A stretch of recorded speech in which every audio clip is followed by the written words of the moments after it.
गद्दाफीच्या अंतानंतर बरेचसे प्रश्न उभे राहतात की जी जनचळवळ उभी राहिली आणि त्यातून हे परिवर्तन होत आहे, याचबद्दल आज बोलूया. ब्रिगेडियरजी, तुमच्यापासून मी सुरुवात करतो. तुम्हाला काय वाटतं की यांचा अस्त नक्की कशामुळे झाला? कारण ज्या पद्धतीचा हुकुमशहा हा माणूस होता आणि एकूणच जन आंदोलन आपण बघितलं, जनचळवळ बघितली, तर ती एवढी लोकांमध्ये पसरली आहे की त्याने खरंच हे हुकुमशहा कुठेतरी खाली उतरायला लागले. हे हुकुमशहा तर अरब राष्ट्रामध्ये, सर्वच राष्ट्रामध्ये हुकुमशहा बसवले कोणी? बऱ्याच ठिकाणी अमेरिकन आहे, अर्थात गद्दाफी नाही, पण बऱ्याच ठिकाणी जसं आता ट्युनिशिया आहे, इजिप्त आहे. जवळजवळ 30-30 वर्ष अमेरिकन इकॉनॉमी IMF नाणेनिधीच्या प्रिस्क्रिप्शन खाली जी अर्थव्यवस्था चालली. आणि आता सौदी अरेबिया अजून आहे, ओमान आहे, येमेन आहे, अशा अनेक राष्ट्रामध्ये अमेरिकेने आपले हुकुमशहा म्हणजे शीतयुद्धापासून प्रस्थापित केलेले आहेत. आता ते काय आहे, बेसिकली हे जे फेलियर आहे, जे आपण म्हणतो महागाई, बेकारी आणि लोकांचे जे प्रश्न आहेत, भारतात सुद्धा तेच प्रश्न आहेत, हा अमेरिकन भांडवलशाहीचा एक रिझल्ट आहे आणि त्यातनं हा उद्रेक आहे. आता गद्दाफीच्या बाबतीत म्हणायचं झालं तर हा हुकुमशहा होता तो अमेरिकेविरोधात होता, तो सोव्हिएत संघाबरोबर होता, हे एक काळ झाला. पण 2001ला अल कायदाच्या हल्ल्यानंतर न्यूयॉर्कवर गद्दाफीने अमेरिकेला सपोर्ट केला. आता ह्याच लोकांनी, वेस्टर्न पॉवरनी, फ्रान्सने वगैरे एलिसिस पॅलेसमध्ये त्याला घेऊन गेले, त्याचा सत्कार केला, समारोह केला. आता केवळ गद्दाफीने फ्रान्सचे एअरक्राफ्ट घेतले नाहीत आणि हत्यारं घेतली नाहीत आणि जो अवेरा, जो आपला जैतापूरमध्ये येणारा न्यूक्लिअर पॉवर प्लांट घेतले नाहीत, म्हणून हे एकदम पलटले. प्रश्न असा आहे की जे चित्र दाखवलं जातं की वेस्टर्न पॉवर्स काहीतरी लोकशाहीसाठी काम करतात, हे साफ झूट आहे. कारण सर्वात जास्त जर अमेरिकेने काय केलं असेल तर दहशतवादी टोळ्या ज्या पूर्ण जगामध्ये आहेत त्या अमेरिकेने सुरू केला सोव्हिएत संघाच्या विरोधात अफगाणिस्तानमध्ये. त्याचाच रिझल्ट अल कायदा त्यांनीच निर्माण केले ना. आता गद्दाफी विरोधात जे लोक लढत आहेत रिबेल म्हणून, त्यात अल कायदा आहे, त्यात मुस्लिम ब्रदरहूड आहेत आणि ह्या सर्व टोळींना घेऊन हे जे कारवाई केली गेली, त्याचा गद्दाफीनंतर काय परिणाम काय? जसं अनेक राष्ट्रामध्ये तुम्ही बघितलं, इराकमध्ये झालं, अमेरिका तिथे गेली, हल्ला केली, आज हे अल कायदा तिथे बसलेला आहे. जो प्राईम मिनिस्टर आहे आता इराकचा, तोच अमेरिकेच्या विरोधात आहे, तो इराणबरोबर आहे. आणि म्हणून कसं आहे, अमेरिका जे काय करते आहे त्याच्या पाठीमागे लोकशाही तिथे बसवण्याचा जो काय प्रचार केला जातो, साफ झूट आहे. फक्त अमेरिकेचा मला वाटतं की लोकांची जी चळवळ जी म्हटली जाते, लोकांच्या चळवळीपासून हे जे निर्माण झालेलं आहे ते तुम्हाला वाटतं ते खोटं चित्र नाही? लोकांची चळवळ तर आहेच, कारण जगभर हा उद्रेक जो आहे, जे लिबियामध्ये असून देत का गडचिरोलीत असून दे, का काश्मीरमध्ये असून दे, का दांतेवाडा असून दे, ह्या सगळ्या चळवळीचे कारण मात्र तेच आहे, अमेरिकन भांडवलशाही ही फेल झालेली आहे. आणि आज पूर्ण अरब राष्ट्रावर, आता लिबियानंतर शेवटचा उरलाय सिरिया विरुद्ध आणि नंतर इराण, ह्या देशावर जर अमेरिकेने आपला डॉमिनन्सी, आपला इन्फ्लुएन्स कायम केला, जसं काही वसाहतवाद होता त्याप्रमाणेच कायम केला, तर पूर्ण तेल असलेली राष्ट्र अमेरिकेच्या ताब्यात येतात. अमेरिकेला तेल पाहिजे आहे म्हणून नको, पण ते भारताला मिळू द्यायचं नाही, चीनला मिळू द्यायचं नाही. आणि म्हणून अशा प्रकारचं धोरण जे आहे हे सगळं तुम्हाला दिसतंय. ह्याच्या पाठीमागे अमेरिकेचं एक मोठं षडयंत्र आहे. त्याच्या तारखा आणि वेळ मी तुम्हाला पुढे कळवेनच, सांगणारच आहे.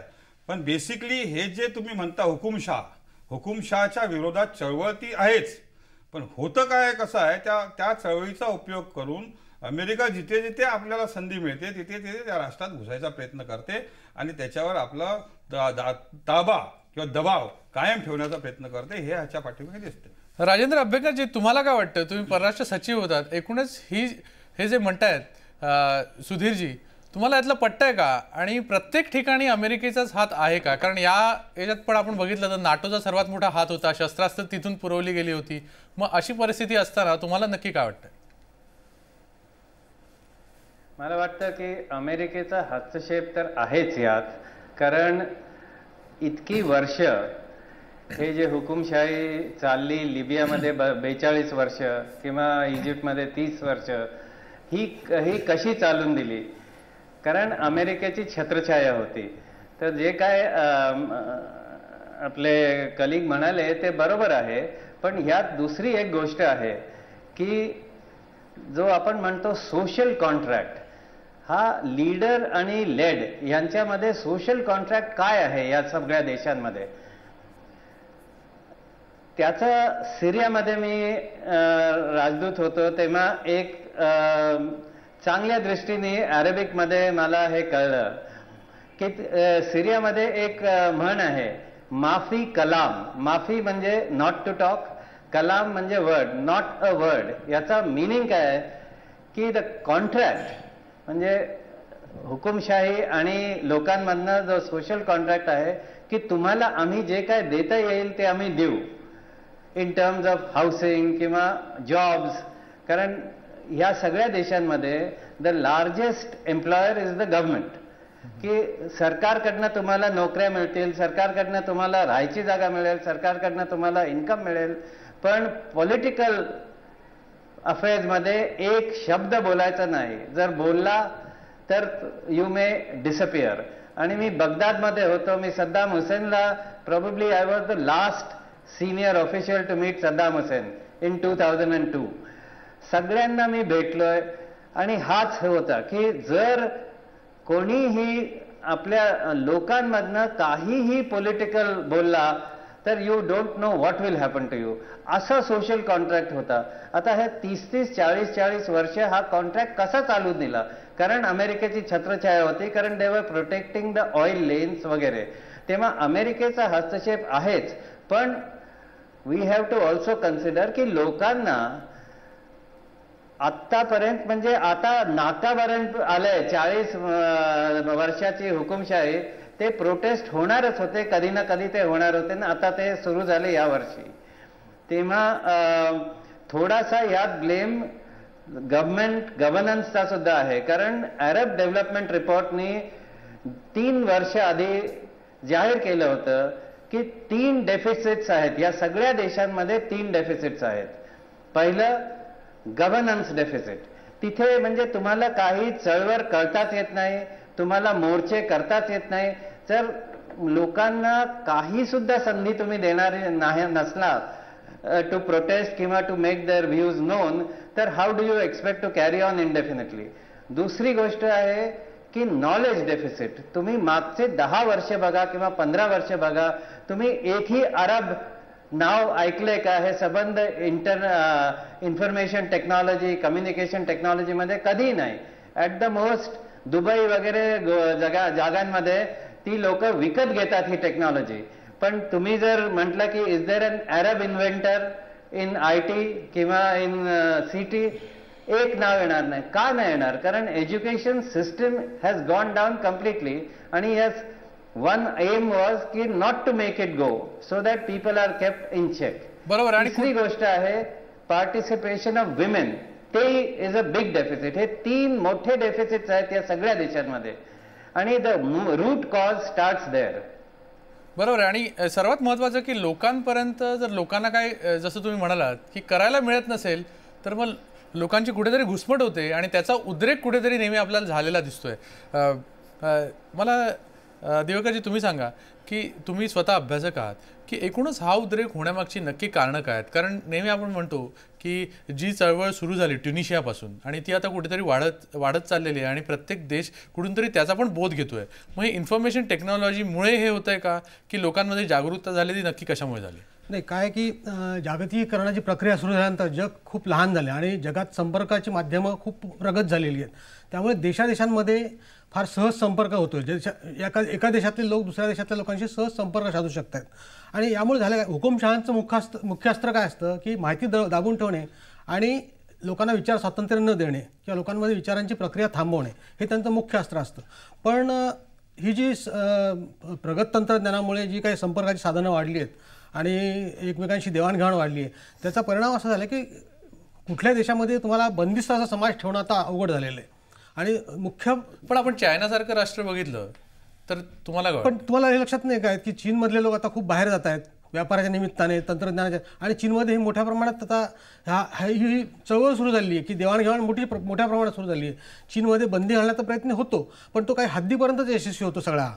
आणि चीन मोठ्या प्रमाणात आंतरराष्ट्रीय व्यापारात उतरत असल्यामुळे चीनमध्ये दिवसेंदिवस चीनमधले लोक बाहेर जाणार आणि बाहेरचे लोक चीनमध्ये जाणार, त्यामुळे जनसंपर्क मोठ्या प्रमाणात वाढतो आहे. चीन ही फार मोठी प्रबळ सत्ता, ही गोष्ट खरी आहे की चीनमध्ये त्यांनी रणगाडे घालून थांबवलं, पण काय की लोकमत जे आहे, जागतिक जनमत जे आहे ते चीनच्या विरोधात जातं अशा गोष्टी केल्या की. आपण पाहिलं असेल की तियाननमेन स्क्वेअरमध्ये जे काय झालं ते सगळ्या जगाने पाहिलं, ते लपून ठेवता आलं नाही. तर आता ही मोठी शक्ती झालेली, त्यामुळे चीन सरकार हे हळूहळू लोकांना कसं स्वातंत्र्य देता येईल याचाच विचार करते. म्हणजे राजकीय स्वातंत्र्य आज देता येणार नाही, पण छोट्या प्रमाणात राजकीय स्वातंत्र्य देता येईल का याचा विचार तिथेही सुरू झालेला आहे. आणि ही अपरिहार्य गोष्ट आहे. कुठल्याही हुकुमशाही देशांना आता बंदिस्त समाज ठेवता येणार नाही. विचारांची विचार जो लोकांमध्ये विचार करण्याची वृत्ती वाढते ती दाबता येणार नाही. त्यामुळे आता 40 वर्ष गद्दाफी तिथे सत्ता गाजवत होता, आणि आत्ताच गेल्या 4-5 वर्षात काय झालं असं मोठं. अमेरिकेची हितसंबंध ही काय आजची गोष्ट नाही, ही गेल्या अनेक वर्षापासूनची गोष्ट आहे. पण आज अमेरिकेला असं का वाटलं की बाबा आज आपण तिथे जाऊन गद्दाफीला पदच्युत करण्यासाठी मदत करावी तिथल्या लोकांना, असा यांच्या हाती हितसंबंध वगैरे या गोष्टी बरोबर आहेत, पण हे अचानक घडलेलं नाही आहे. कारण खुद्द अमेरिका एक लोकशाहीच्या आवरणाखाली बऱ्याच गोष्टी गुप्तपणे परदेशात क्रांत्या घडून आणणं, तिथल्या नेत्यांना मारणे करत होती. पण आता विकिलीक्ससारखा गौप्यस्फोट करणाऱ्या यंत्रणा अस्तित्वात आलेली आहे, त्यामुळे अमेरिकेला सुद्धा हे सगळं करणं आता अवघड झालेलं आहे. त्यामुळे माहिती तंत्रज्ञानाचा हा जो स्फोट आहे, ह्या स्फोटामध्ये जगातल्या लोकशाहीच्या आवरणाखाली चालणाऱ्या हुकुमशाह्या आणि हुकुमशाही म्हणून वावरणाऱ्या हुकुमशाह्या यांना काम करणं खूप अवघड झालेलं आहे. बरोबर आहे. भालचंद्र कांगोजी, तुम्हाला काय वाटतं की कुठेतरी प्रत्येक ठिकाणी जो उद्रेक होत चाललाय आणि जनतेला बळजबरी केलेली कुठेही आवडत नाहीये, आणि जसं हे म्हणाले की तंत्रज्ञान युग एवढं वाढलंय की प्रत्येकाला कळतंय की बाजूच्या ठिकाणी काय होतंय आणि स्वातंत्र्य प्रत्येकाला पाहिजे. तुमचं काय मत आहे? मला वाटतं अरब जगतामध्ये होणाऱ्या घटनांकडे बघताना काही एकमेकाच्या विरोधात अनेक गोष्टी आपल्याला दिसतील. एक तर जनतेमध्ये असलेला असंतोष, खदखदणारा असंतोष हा जनचळवळीचं स्वरूप घेताना दिसतो, आणि त्याच्यासाठी आधुनिक तंत्रज्ञान याची फार मोठी मदत झालेली आहे. म्हणजे फेसबुक, ट्विटर, इंटरनेट या माध्यमातून लोकांचा एकमेकांशी संपर्क आणि चळवळीला होणारी मदत ही आता कुणालाही थांबवणं शक्य नाही अशा प्रकारचं एक स्वरूप घेऊन आलेलं आहे. पण त्याचबरोबर दुसरीकडे बघितलं तर या सगळ्या देशामध्ये लोकशाहीच्या विरोधी असणारा सर्वात मोठा भाग म्हणजे सैन्याचा पिव्होटल रोल. म्हणजे लिबियामध्ये पण जर बघितलं तर सैन्यामध्ये भांडणं झालं म्हणून गडाफीला पराभव पत्करावा लागलेला आहे, आपण लक्षात घेतलं पाहिजे. इजिप्तमध्ये देखील एवढी मोठी जनतेची आंदोलन जरी झाली तरी शेवटी सध्या सत्ता मात्र सैन्याच्याच ताब्यात आहे. ट्युनिशियात तेच आहे, यमनमध्ये तेच आहे की सैन्य आणि सैन्याची भूमिका ही अत्यंत महत्त्वाची आहे. आणि ह्या सैन्याचं परावलंबित्व हे भांडवलदारी देशांवर, विशेषतः अमेरिका आणि फ्रान्स यांच्यावरती अवलंबून आहे, आणि म्हणून ह्या हितसंबंधांचा टकराव हा एक महत्त्वाचा भाग आहे. आणि तिसरी महत्त्वाची भाग म्हणजे तेल. आपण नेहमी अमेरिका अमेरिका म्हणतो, परंतु अमेरिकेच्या पलीकडे जाऊन आता तेलाच्या कॉर्पोरेशन्स आणि या तेलाचं राजकारण हे ह्या अरब जगतामधलं अत्यंत महत्त्वाचं राजकारण आहे. आणि त्याच्या हितसंबंधांचं रक्षण करण्यासाठी पाश्चात्य देश कुठल्याही टोकापर्यंत जाऊ शकतील हे आपण लक्षात घेतलं पाहिजे. आणि चौथा जो नेहमीच दुर्लक्षित झालेला मुद्दा आहे तो म्हणजे इस्रायल. नेहमी इस्रायलचं रक्षण करणं हा अमेरिका आणि अमेरिकन पॉलिसीचा महत्त्वाचा भाग आहे.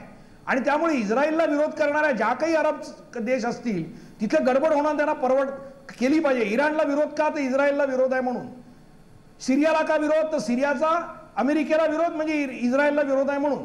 होस्नी मुबारकला सपोर्ट का, तर त्याचा इस्रायलला पाठिंबा म्हणून. आणि म्हणून इजिप्तमध्ये गडबड झाल्याबरोबर आपण बघितलं की त्याचं एक टोक इस्रायलच्या विरोधी जनतेचा असंतोष जाण्यामध्ये झालेला आहे. आणि इथे अल कायदाचा रोल आहे, मुस्लिम ब्रदरहूडचा रोल आहे. म्हणजे जनतेच्या असंतोषाचा फायदा घेऊन आपलं राजकारण पुढे नेण्यासाठी एकीकडे भांडवलदार जसे टपलेले आहेत, साम्राज्यवादी टपलेले आहेत, कॉर्पोरेशन टपलेले आहेत, तसेच फंडामेंटलिस्ट ज्याला आपण म्हणतो अतिरेकी हे ह्याचा फायदा घ्यायला टपलेले आहेत. मग ते इराणमधले असतील, ते अल कायदाचे असतील किंवा मुस्लिम ब्रदरहूडच्या नावाने काम करणारे असतील. आणि म्हणून लोकशाहीकडे ही असंतोष घेऊन जाणार का, तर मला वाटतं आपण प्रश्नचिन्ह आहे. खरं म्हणजे हे काही होऊ शकतं.